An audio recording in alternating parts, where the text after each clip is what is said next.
제가 가진 성경으로는 신약성경 378페이지입니다. 제가 봉독합니다. 베드로전서 2장 1절로 3절 말씀. 그러므로 모든 악독과 모든 기만과 외식과 시기와 모든 비방하는 말을 버리고 갓난아기들 같이 순전하고 신령한 자들 사모하라. 이는 그로 말미암아 너희로 구원에 이르도록 자라게 하려 함이라. 너희가 주의 인자하심을 맛보았으면 그리하라. 아멘. 아멘. 계속 교회에 관한 말씀을 좀 나누고 있습니다. 아마 주님 인도하시는 대로 당분간 교회에 관련된 말씀을 나누게 될 것 같은 생각이 계속 듭니다만은 교회는 또한 우리가 기억나십니까? 교회는 가족이요, 그리고 하나님만이 아버지가 되시고, 그렇죠? 또 강요하는 것과 그렇게 폭력하는 것 없는 그런 것이 교회고, 그리고 그렇게 빛이 나고 또 한 비전을 가지고 계속 이런 말씀들 나누었던 것 같습니다. 그리고 또한 계속해서 교회는 빛이 나야 되거든요. 교회는 빛이 나야 되는데 또한 교회는 성장하고 자라는 특성이 있습니다.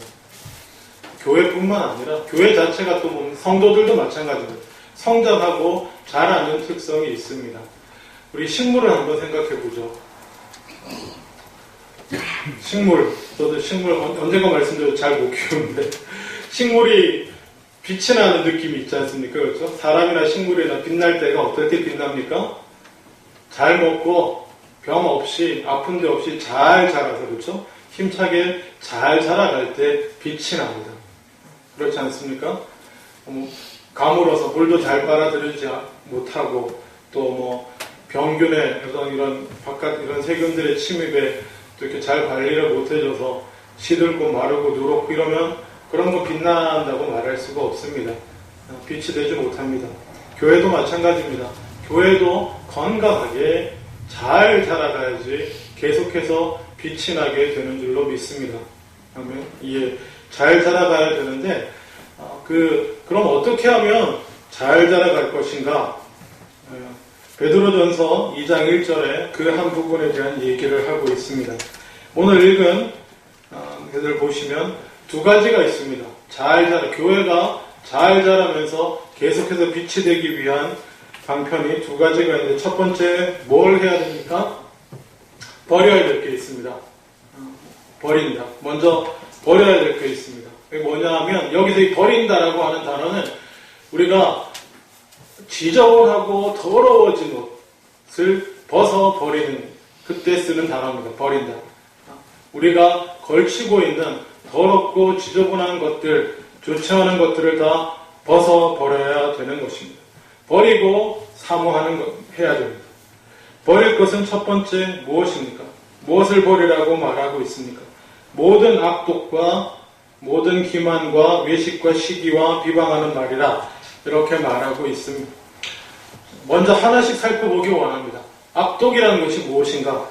악 그러면 우리가 다 아는 악이 있겠지만은 특별히 이 악독이라는 단어, 카코에데이아라고 하는 단어는 뭐냐면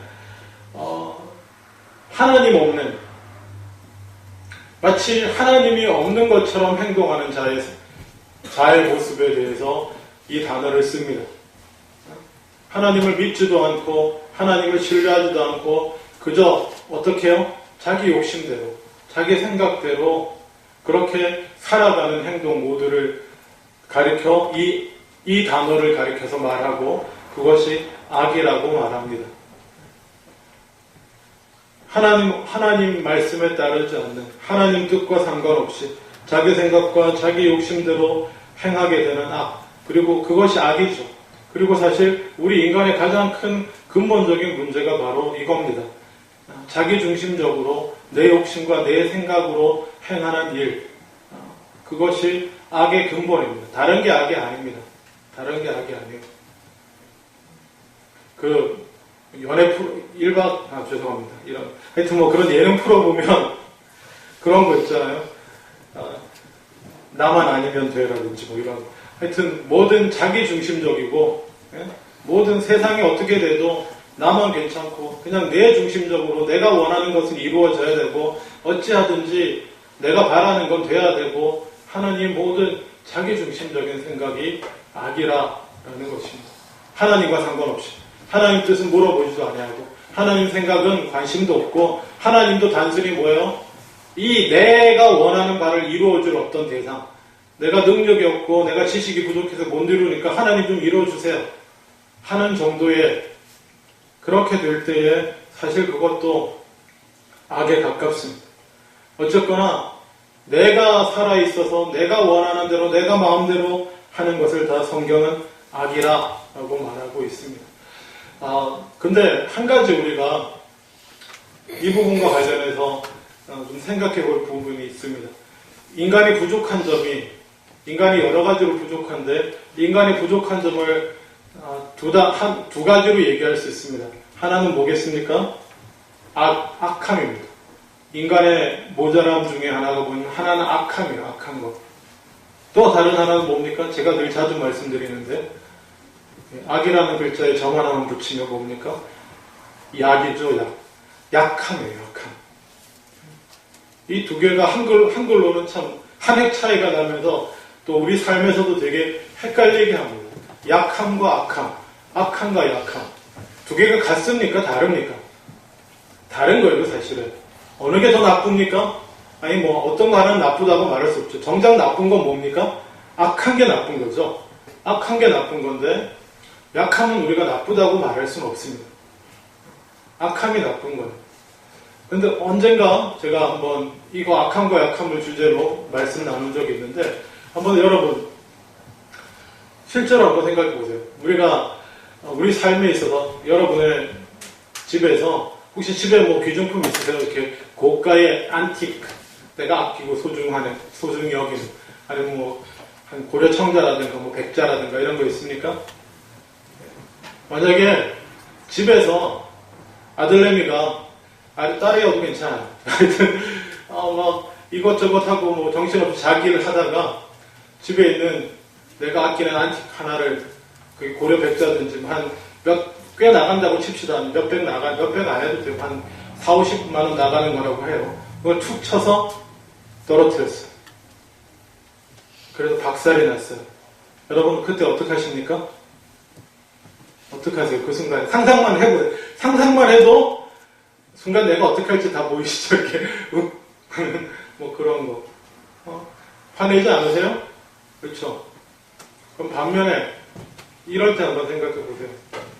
2층에 지방에 아들이든 딸이든 애가 있습니다. 내가 뭔가 일이 있어서 시킬 일도 있고 얘기할 것도 있어서 누구야 좀 내려와라 그랬는데 안 돼요. 지금 못 가요. 그랬어요. 뭔데 내려와. 내일 시험 있어요. 나 공부해야 돼요. 나 부르지 마세요. 그럴 때 여러분 어떻게 하십니까? 어떻게 하세요? 그렇구나. 공부해야지. 그래야 나중에 개경 그러지 않으세요? 한번 보세요. 어떤 게 더 나쁜 짓 한 겁니까?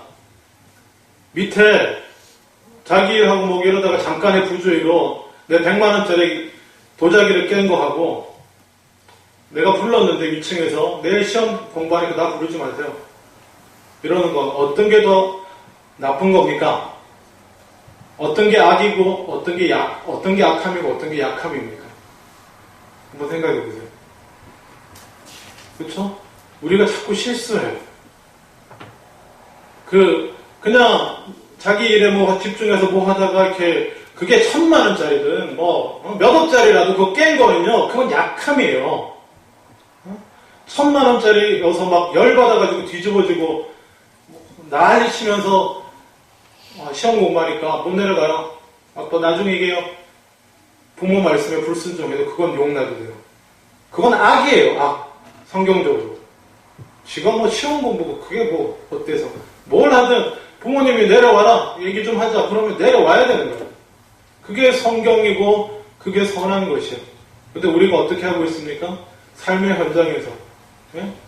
오히려 도자기 1억원짜리든 1000만원짜리 도자기 깨내는 용서해야 돼요. 그거는, 그러니까, 그래, 다음부터는 이런 실수하지 마. 이거 너의 약함으로 인해서 생긴 거니까, 뭐라고 할 게 없어요. 걔를 조심시키고 격려해야 되는데, 완전히 애를 잡잖아, 그때. 근데, 공부한다는 핑계로 부모 말씀에 불순종하는 건 아무 말도 안 해요. 우리가 되게 잘못되어 있는 겁니다. 악함은 반드시 회개해야 되고, 바로 잡아야 되고, 약함은, 이렇게, 뭐라고 그러나요? 이렇게, 사랑과 그걸로 더 감싸서 이렇게 나와줘야 되는 것입니다. 우리 삶에서 자꾸 악한 것과 약한 것을 혼동하게 됩니다. 예를 들면 자신이 정말 악한 거예요. 자신의 악함을 약한 걸로 변호합니다. 자신의 속에 악한 것 때문에 나오고 말하고 행동해진 거를 자신이 약해서 그런 걸로 스스로에게도 변명하며 다른 사람에게도 말합니다. 반면에 다른 사람은 분명히 약해서 그의 연약한 부분으로 말해주고 행동해주고 나한테 한 건데 그거를 악한 것 때문에 그렇다고 비방합니다. 공격합니다. 잘 구분하셔야 돼요.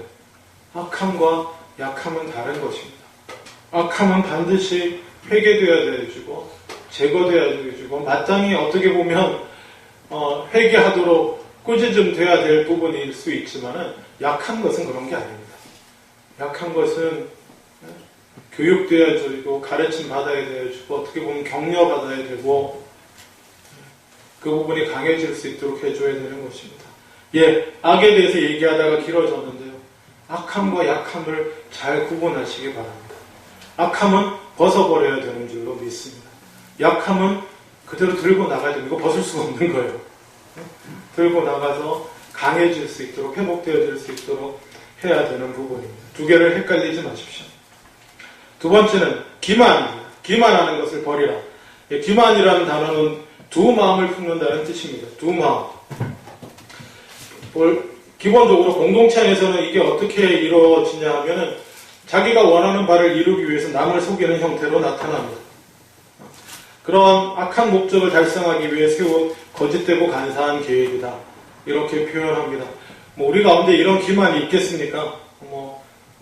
별로 있을 것도 없고, 또, 우리 이 조그마한 교회 안에서 뭔가를, 한 건을 좀 안 좋은 뜻으로 뭘 해볼 만한 게 뭐가 있겠어요, 이것에. 사실 교회가 규모가 커질수록 문제가 되지만, 그렇지만, 우리가 조심해야 됩니다. 무언가 꾸미는 짓, 나를 좋게 보이고, 특별히 교회 안에서, 외식과 이렇게 겹치는 부분이기도 한데요. 외식과 겹치는 부분이기도 한데, 교회 안에서 믿음 있는 자로, 이렇게 좀, 영적인 자로 인정받기 위해서 그런 속임과 기만이 일어날 수 있습니다. 그리고 세 번째는 이런 것도 마땅히 벗어버려야 될 줄 믿습니다. 세 번째는 보다 직접적인 건데 외식이다. 보다 직접적으로 하나님과의 관계 그리고 신앙관계 속에서 나타나는 부분인데요. 외식이라는 단어는 휘포크라시스라고 하는 단어인데 무대에서 연기한다 이런 뜻이 있습니다. 연기. 실전은 아닌데 연기하는 거예요. 어떻게 연기가 가능하냐면은, 우리 가운데는 그런 분이 적어도 아직은 없기 때문에 제가 자연스럽게 얘기할 수 있는데요. 아까 그 얘기예요. 내가 믿음으로 인정받기 위해서, 예를 들면 장로 선거가 있다. 그러면, 권사 선거가 있다. 그러면, 장로가 되고 교회 지도자로, 이렇게 그런 것을 위해서, 자기가 아주 믿음 있고 참 성실하고 사랑이 많은 사람처럼 행동하는 것입니다. 그런 것들을 외식한다라는 것이에요. 중심이 없이 겉으로만.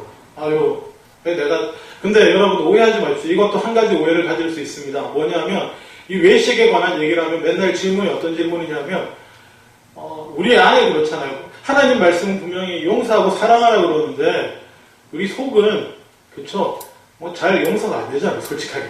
그렇죠? 미운 사람 계속 믿고, 보기 싫은 사람 계속 보기 싫고, 하기 싫은 일은 계속 하기 싫고, 그런 게 있어요.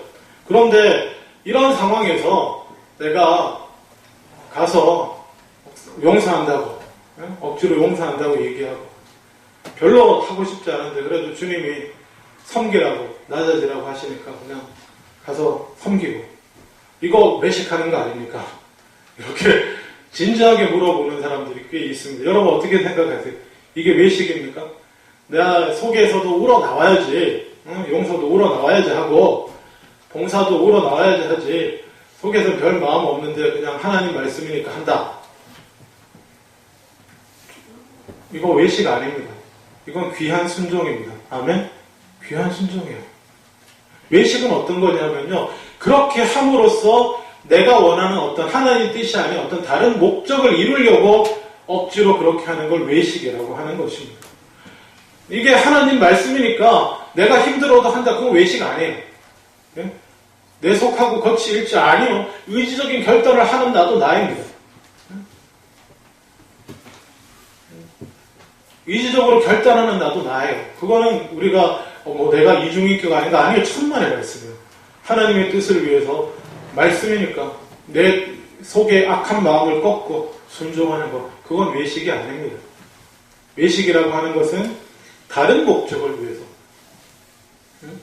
다른 내 욕심을 채우기 위해서 어떤 하나님 앞에 거룩한 척하고 믿음 있는 척하고 이렇게 하는 것을, 그것을 외식이다 라고 하는 것입니다.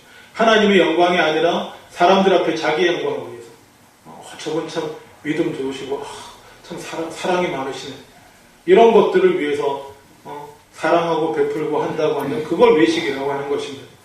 좀 그런 것과 상관없이 하나님의 영광을 위해서, 주의 몸된 교회를 위해서 내가 힘들고 어려워도 말씀에 따라 순종하는 것, 내가 힘들고 어려워도 교회 하나됨을 위해서 용서하고 하는 것, 그런 걸 외식이라고 절대로 부르지 않습니다. 그것은 귀한 순종이에요. 아멘? 귀한 순종입니다. 그것을 오해하지 마시기 바랍니다. 예, 사실 오늘 보다 더 좀 많이 나누고 싶은, 그리고 사실 더 가장 큰 교회 안에서 문제가 되는 두 가지가 제일 마지막에 있습니다. 그 두 개가 문제입니다. 그게 뭐냐 하면 시기와 비방. 시기와 비방. 이 두 개는 사실 같이 가는 것입니다. 함께 가고, 제가 어디 뒤져보니까 어떤 아주 유명한 시인은 아니신 것 같은데, 한국 시인 중 시인이자 스필가 김병현이라는 분이 이런 시를 하나 쓰셨더라고요. 한번 들어보세요. 시기를 잘하면 비방의 친구가 되고, 비방을 잘하면 시기의 친구가 된다. 시기와 비방은 관포지교. 사촌이 땅을 사면 배가 아프다는 속담의 고향은 시기와 비방이고, 시기와 비방은 우리 민족의 숫자 이렇게 쓰셨는데, 아직은 저 동의하지 않습니다. 우리 민족만의 시기의 비방이 많은 게 아니에요. 물론 이 아주 경쟁을 부추기는 문화 속에서 우리가 살아왔고 시달렸기 때문에 항상 비교되고, 그렇지 않습니까? 태어나면 동등하게 사랑받아야 할 형제 자매 사이에서도 비교당하잖아요. 솔직한 얘기로. 10손가락 깨물어 안 아픈 손가락 없다고 말씀을 하시지만, 뭐니까 다 서로 막 그 안에서부터 서로 비교가 되고, 누가 더 부모님의 사랑과 총애를 받는지, 아니면 누가 더 예쁜지, 누가 더 공부를 잘하는지, 누가 더 똑똑한지부터 시작해서 항상 그 비교하면서 그렇게 그런 환경 속에서 우리가 살아오다 보니 이 시기하는 것과 그게 거기에 따르는 비방이라는 것에 너무 우리가 쉽게 노출되어 있습니다. 근데 한국의 문화만은 아니에요. 왜냐하면 크랜필드라고 하는 신학하시고 목회하시는 또 저술가이시도 한 이분이 쓰신 글에 이런 얘기를 한 적이 있습니다. 자, 이분도 목사님이기도 하신데, 교회 사역을 하다 보면 끊임없이 일어나는 문제의 모든 원인이 시기심에 있음을 쉽게 알 수 있다. 클랜포드 우리나라뿐 아니에요. 미국 쪽 분인데 마찬가지예요. 이쪽에도 백인들 이쪽 문화권 안에서도 교회 안에서 문제가 되는 관계성 속에 생기는 가장 큰 문제의 원인은 뭐라고요? 시기다라는 것입니다. 우리가 금세 경험하지 않습니까? 우리 예를 들면 회사에 입사했어요. 처음에 너무 좋은 오씨아씨 우리 같이 잘해보자, 같은 동기야. 너무 친하게 막 하고 이렇게 잘해요. 근데 갑자기 어느 날 그 중에 딱 한 명만 사장의 총애를 받아서 진급을 했어요. 다 똑같은데. 자, 그 순간에 어떻게 됩니까? 그 모임이 잘 유지가 힘들죠. 그 먼저 이렇게 된 사람, 올라간 사람이 이제 그 모임에 와가지고 잘 되기가 힘듭니다. 그죠? 우리가 당장에 경험하는 거잖아요. 교회도 어떻습니까? 교회도 대단히 죄송한 얘기지만 교회도 뭐 아이고 죽고 못 사네 막 서로 이렇게 이렇게 뭐 다 가깝고 이렇게 인간적으로 성령 안에서 말고 인간적으로 이렇게 가깝게 지내다가 뭐 이렇게 거기서 딱 차이 나는 일이 발생하는 것입니다. 그렇죠? 뭐 재정 부분이라든지 뭐 자녀 부분이라든지 뭐 하여튼 뭐 여러 가지 측면에서 이렇게 딱 차이 나면 갑자기 어떻게 됩니까? 예, 좀 껄끄러지는 것입니다. 예, 그 중에서 그리고 특별히 뭔가 이렇게 튀고 잘 되게 되신 분은 그 자리에 끼기도 어렵고 안 끼기도 어렵습니다. 왜 그렇습니까? 제가 좀 나이하게 얘기해 볼게요. 끼면은 낀 대로 불편하고, 그렇죠? 빠지면요 다 내 얘기할 거기 때문에 그래서 힘든 거예요. 이리저리. 교회 문제가 다른 데서 생기는 게 아닙니다. 그런 너무 정확해요. 시기만 있는 줄 아십니까? 시기로 끝나면 그나마 다행이에요. 시기한 마음에서 그 다음에 뭐가 생깁니까? 아니야, 제가 저렇게 잘 될 리가 없어. 뭔가 나보다 못한 부분도 있고 부족한 부분도 있고 안 되는 부분도 있을 거야 하면서 어떤 그런 걸 그때부터 찾으려고 노력하잖아요. 그렇죠? 그래서 평소에는 아무것도 안 하는 일도 그럴 때는 눈에 들어와 가지고 그걸 얘기하게 됩니다. 그게 뭡니까? 그게 비방이죠. 그게 헐뜯는 겁니다. 평소에는 그게 나쁜 점도 아니고 부족한 점도 아니고 모자란 점도 아니고 얘기거리도 안 됐는데 이제는 딱 내가 시기하게 돼가지고 찾아내서 얘기하게 되면 그게 헐뜯는 겁니다. 아니면 저 헐뜯는 거 아닌데요. 사실을 얘기하는 겁니다.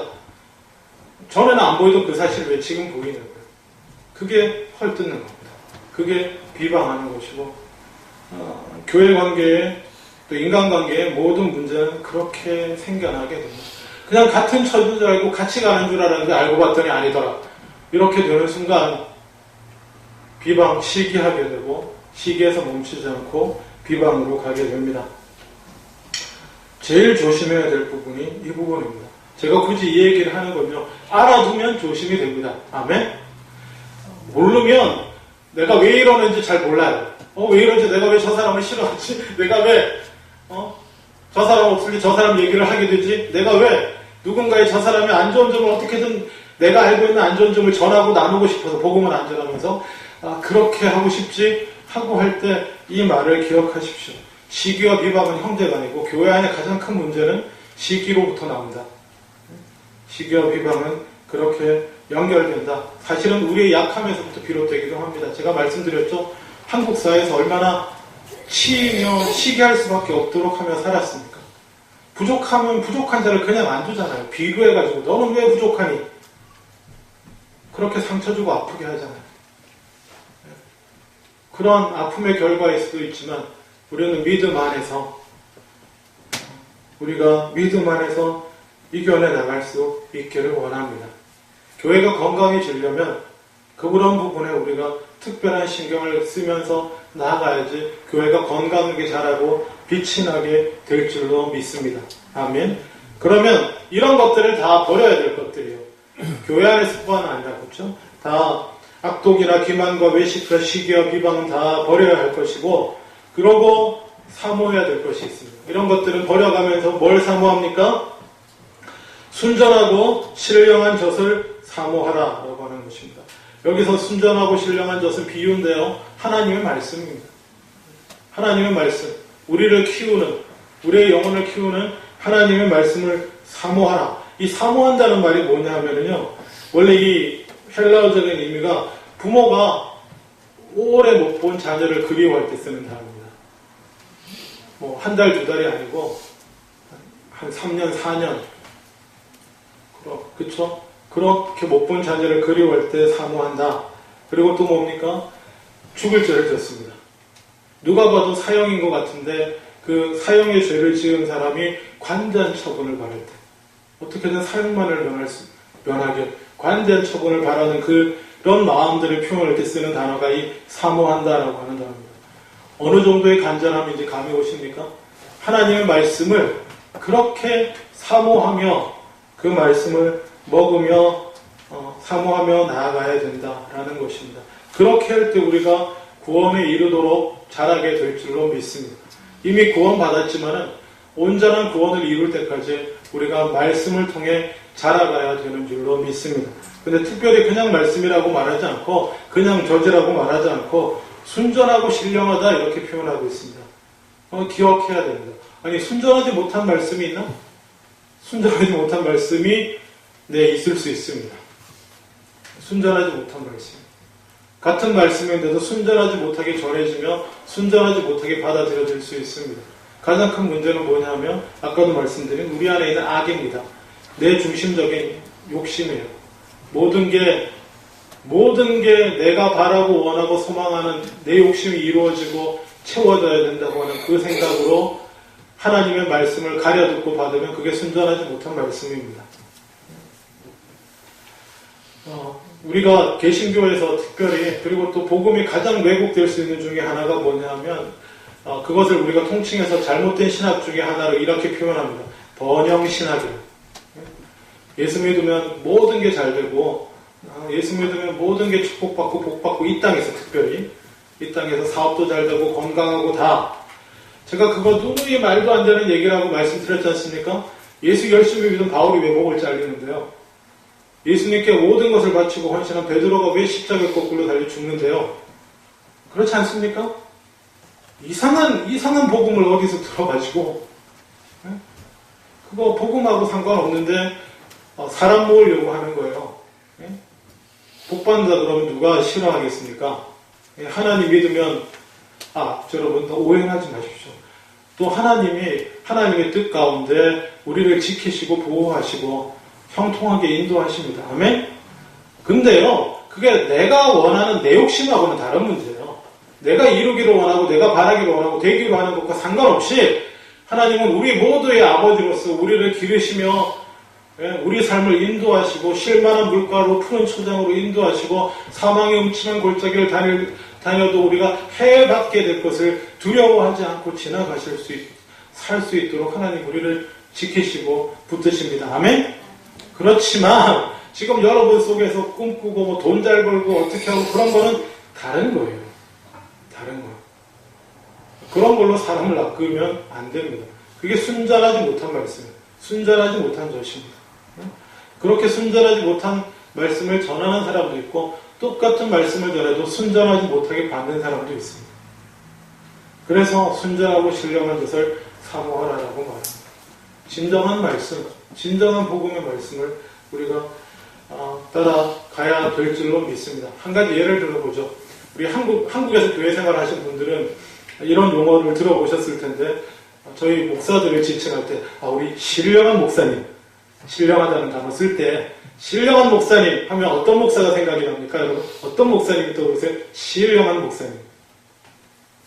자, 그냥 솔직하게 대답해 주세요. 저는 신령한 목사 같습니까? 신령하다는 단어를 쓰거든요, 한국에서. 보통 신령한 목사님은 어떤 분이에요? 주여라고 기도해주면 막 축복이 나가고 막 그죠? 막 병도 낫고 막 이런 사람을 신령한 목사라고 그러지 않나요? 한국에서 사랑이 넘치고 매일 십자가를 지고 자기의 모든 것을 희생하고 오직 말씀만 붙들고 섬기고 그렇게 살아가는 목사님을 신령하다고 그러나요? 여기서부터 우리의 오해가 있는 것입니다. 여기서 또 신령하다라고 하는 거는요, 우리가 한국적인 그 무성 문화에서 신령한 거 자꾸 신령하다고 그렇게 연결해요. 네? 무당 중에서도 용한 무당이 있잖아요. 그렇죠? 솔직하게 귀신하고 통하는 무당이 있습니다. 언젠가 말씀드렸지만 강신무는요 정말 그 악한 영을 귀신을 받아서 해요.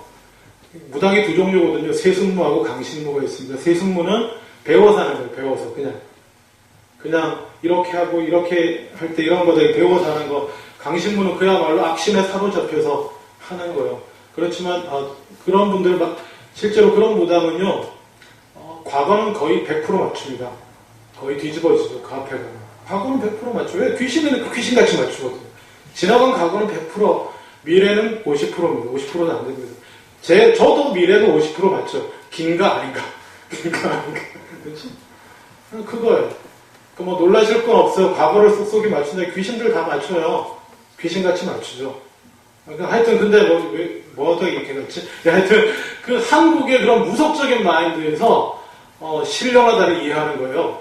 어떤 그런 것에 사로잡혀 뭔가 기적을 행하고 복을 주고 막 치유하고 그러면 신령한 줄 아는데 성경에서 말하는 신령은 온전히 성령에 사로잡힌 바 된 것을 신령이라고 말하는 줄로 믿습니다. 온전히 성령에 사로잡히면 어떻게 되겠습니까? 예수님처럼 사는 거예요. 자기 십자가를 지고 다른 사람을 위해 자기를 희생하고 어떤 가든지 사랑하고 용서하며 그렇게 사는 사람들, 그걸 신령하다고 합니다. 저 개인적으로 신령한 목사가 되는 게 꿈입니다. 아멘. 여러분들도 신령한 성도가 되실 수 있기를 원합니다. 순전한 말씀을 사모하며 순전하고 신령한 젖을 먹으며 그렇게 신령한 성도가 되시고 저도 신령한 목사가 되기를 원하고, 그리고 또 온갖 악독과 기만과 외식과 시기와 비방하는 것들은 다 안 생길 수가 없지만 나 안에서 솟아오르려고 할 때마다 이게 뭐야 하고, 여러분 몸에 저는 별로 안 그러지만 이렇게 벌레 한 마리가 탁 이따만 바퀴벌레가 윙 하고 달라서 탁 붙으면 여러분 어떻게 하시겠어요? 왔니? 이러고 이렇게 있겠어요? 그러지 않잖아요. 난리날 펄쩍펄쩍, 우리 집에 그런 애들 좀 있는데 소리 지르고 펄쩍펄쩍 하고 자기가 못 쳐내면 딴 사람 보고 쳐내달라고 할 거 아니에요. 그렇죠? 그 난리를 치지 않습니까? 시기와 비방이 내게 찾아올 때 그렇게 하실 수 있기를 원합니다. 악독과 기만과 외식과 이런 것들이 찾아올 때 바퀴벌레 한 마리가 내 몸에 이리 쑥 들어간 것처럼 그렇게 떨어내시려고 하시기 바랍니다. 그럴 때 우리는 빛나게 될 줄로 믿습니다. 우리 한 사람 한 사람이 다 빛나고 그래서 아름답게 자라가고 주님이 세우신 이 기쁨의 교회도 빛나게 되고 산 위에 세운 동네같이 어둠 가운데 빛나는 교회가 될 줄로 믿습니다. 기도하겠습니다. 아버지 하나님, 우리 속에 있는 온갖 악함과 기만과 외식과 시기와 비방은 생기려고 할 때마다 떨쳐내버리게 하여 주시옵소서. 그리고 오직 순전하고 신령한 것만 사모하며 신령한 말씀만 사모하며 그 말씀대로 순종하며 살아가려고 애쓰는 우리들 다 되게 하여 주시옵소서. 그래서 빛나는 주님의 자녀가 되길 원합니다. 신령한 주님의 자녀가 되고 빛나는 주님의 교회가 되고 신령한 주님의 교회가 되게 하여 주시옵소서. 감사드리고 예수님 이름으로 기도드렸습니다. 아멘.